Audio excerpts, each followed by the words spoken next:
क्योंकि दीपक तले हमेशा अंधेरा रहता है। घर का जोगी जोगना, बाहर का जोगी सिद्ध।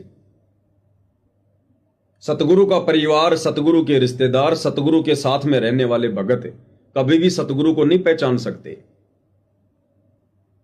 सतगुरु की पत्नी, जो स्त्री लगभग 25 वर्ष तक उनके साथ एक ही चारपाई पर सोई हो, जिस स्त्री ने अपने दृष्टिकोण से उनके साथ में शारीरिक संबंध बनाकर 4-4 संतान पैदा की हो, वो स्त्री कभी भी अपने पति को परमात्मा के रूप में नहीं देख सकती।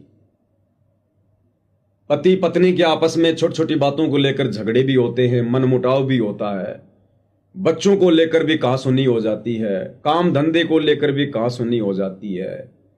और सतगुरु रामपाल जी ने तो एक आम व्यक्ति की भूमिका निभाई है। तो वो स्त्री कभी भी सतगुरु रामपाल जी को परमात्मा के रूप में, भगवान के रूप में या सतगुरु के रूप में भी हृदय से स्वीकार नहीं कर सकती। ऊपर से चाहे परमात्मा परमात्मा कहे, भगवान भगवान कहे, वो एक बात अलग है।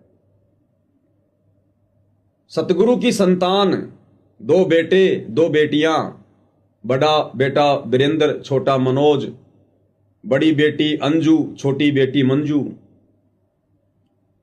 वो चारों संतान कभी भी सतगुरु रामपाल जी में परमात्मा के दर्शन नहीं कर सकती। बच्चे हैं, बचपन से साथ में रहे हैं, उनकी गोद में खेले हैं, उनके गुस्से का, उनकी डांट फटकार का उनको सामना करना पड़ा है। और पिता तो पिता जैसी भूमिका करेगा। तो वो बच्चे आज अपने स्वार्थों के चलते, धन माया के चलते, झूठे मान सम्मान के चलते, चाहे सतगुरु रामपाल जी को कितना ही परमात्मा परमात्मा कहें, कितना ही जयबंदी छोड़ बोल के उनके नारे लगाएं, लेकिन हृदय से वो बच्चे कभी भी सतगुरु रामपाल जी को अपने बाप की नजरों से ऊपर नहीं देख सकते, कभी भी उनको परमात्मा की दृष्टि से नहीं देख सकते। वो माता पिता जिन्होंने अपने दृष्टिकोण से जिस महापुरुष को जन्म दिया है कि भाई उसका तो जन्म हुआ है। बच्चे को माता पिता प्यार भी करते हैं, डांट फटकार भी मारते हैं, धमका भी दिया करते हैं। जैसे 650 साल पहले कबीर परमात्मा नीरू और नीमा की झोपड़ी में रहकर लीला कर रहे थे बाल्यावस्था में, तो कैसे नीमा और नीरू उनको थप्पड़ मार दिया करते थे, उनको धमका दिया करते थे। तो सामान्य सी बात है ये तो माता पिता के लिए, बच्चे को डांटना फटकारना, एक आध थप्पड़ मारना, उसकी पिटाई करना।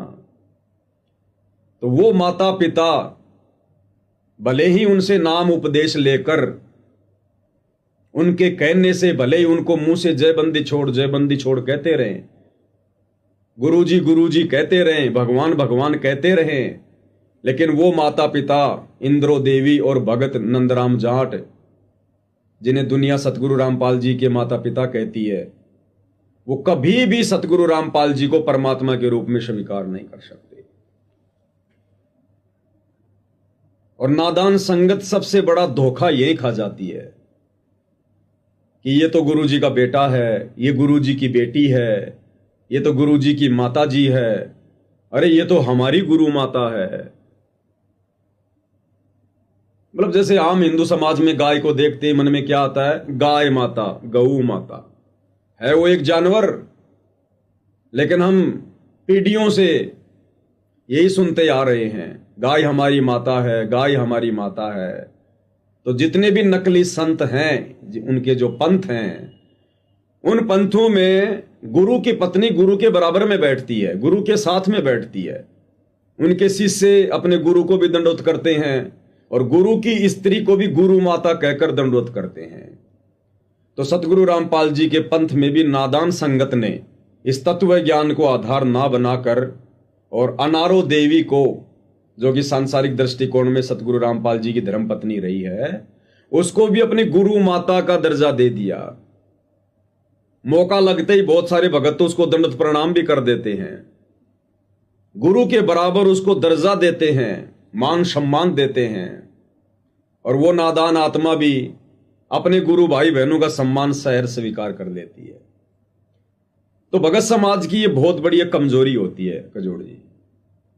और सतगुरु रामपाल जी भगवान चाहते हैं कि मैं अपने बच्चों की ये समस्त कमजोरियां ये तत्व ज्ञान देकर निकाल दूं,